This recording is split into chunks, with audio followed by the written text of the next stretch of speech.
In the NFL, seeking to acquire Tyrod Taylor from the Buffalo Bills in exchange for draft compensation. This coming just a few hours after they make a trade with Miami to get Jarvis Landry on the books for 2018. Tyrod able to finish out this last season in a playoff loss in Jacksonville as the starting quarterback of the Buffalo Bills, and now he will have an opportunity to be a quarterback for Jarvis Landry with these new-look Cleveland Browns.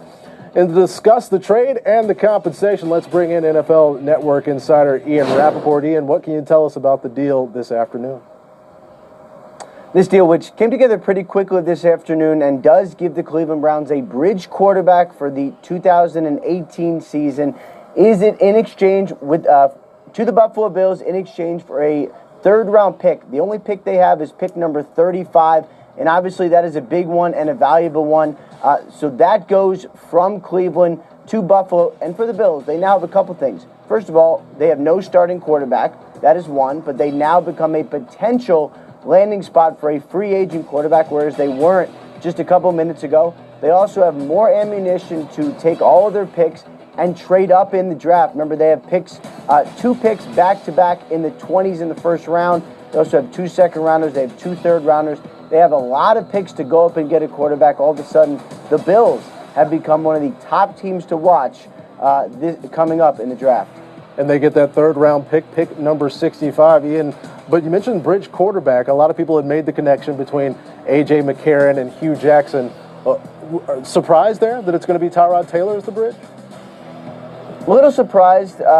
Certainly there was a lot to like about the Browns and A.J. McCarron. And, of course, Hugh Jackson, his old coach, is the coach of the Browns now, and I know still firmly had him in his sights. But for the Cleveland Browns, what they did was obviously go for someone with a little more experience. A.J. McCarron, talented. I know a lot of people like the short resume he's put together, but it is a short resume. Tyrod Taylor has been a .500 quarterback, helping lead a team to the playoffs and end a huge playoff drought. He is a viable starter and a good starter, and someone who now will likely start for the Cleveland Browns as their makeover continues to take shape in dramatic fashion. Yeah, big change in Cleveland. Let's bring in Aditi Kikabwala now, also on this discussion with the Browns and seeking quarterbacks. Aditi, as Ian was just saying, that connection between Hugh Jackson and A.J. McCarron, something so many people looked at. What can you tell us about how Tyrod plays into this? You know what? Not only that piece of it, Patrick, but Ken Zampese, too, the quarterback's coach. He was a huge fan of A.J. McCarron.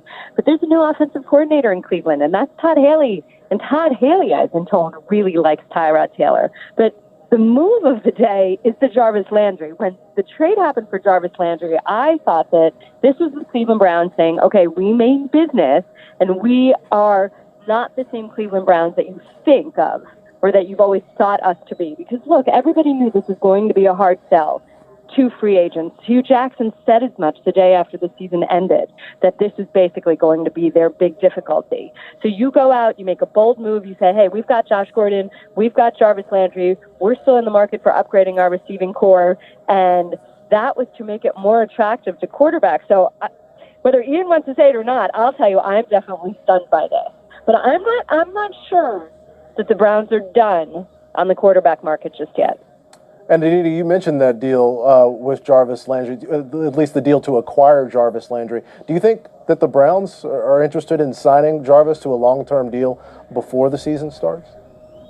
I think absolutely. And Ian is probably, let's be honest, is better equipped to answer that. But I don't think they do this for a one-year deal. This is definitely something they're looking to lock down. And I'll give you this. When John Dorsey took over as general manager of the Chiefs in 2013, he took over a 2-14 team.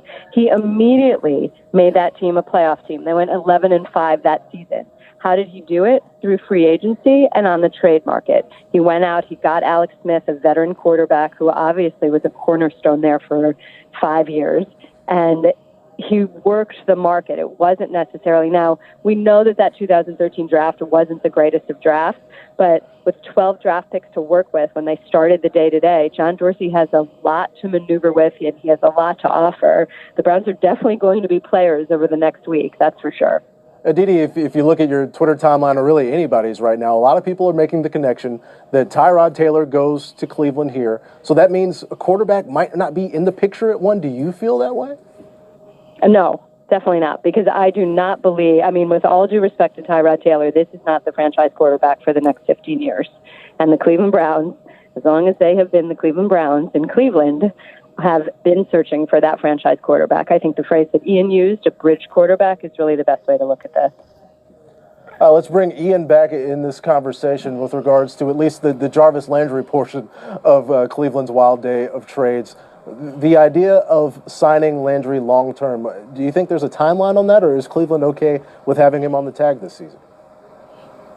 Well, at this point, they are expected to talk, but they have not talked just yet. And this is a situation that could go a couple different ways. The Browns are willing to pay him something along the lines of what the franchise tag would be, $16 million. Then sure, something could get done, but he doesn't have to do a deal. We've seen players go out and play on the franchise tag. It's basically a one-year, $16 million deal. Go out, see how Todd Haley, the offensive coordinator, uses him and cash in after the season. So it remains to be seen whether or not a deal actually can get done.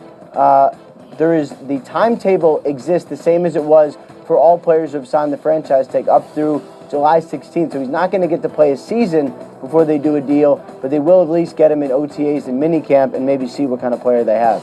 Ian, one thing we discussed earlier this week was Landry and his representation would have the opportunity to seek out a trade partner. Is this one of the trade partners that they sought out, or was this something that Miami and Cleveland did without them? It sounds like that all parties were aware that this would take place. It's not something that Landry's agent went and found. The Browns, I know, were interested in talking to the Dolphins, and along with the Baltimore Ravens, were really one of the more, probably the most interested parties. So they were pretty quickly the team to beat here. And even though Landry doesn't end up with the multi-year deal right away, it is something that he wanted. It is a place that he was okay going, and I think it's pretty obvious now that these Browns are very different from the old Browns. Yeah, certainly, at least in the quarterback position, Tyrod Taylor to Cleveland in exchange for a third-round pick 65. Breaking news here on NFL Network. Kirk.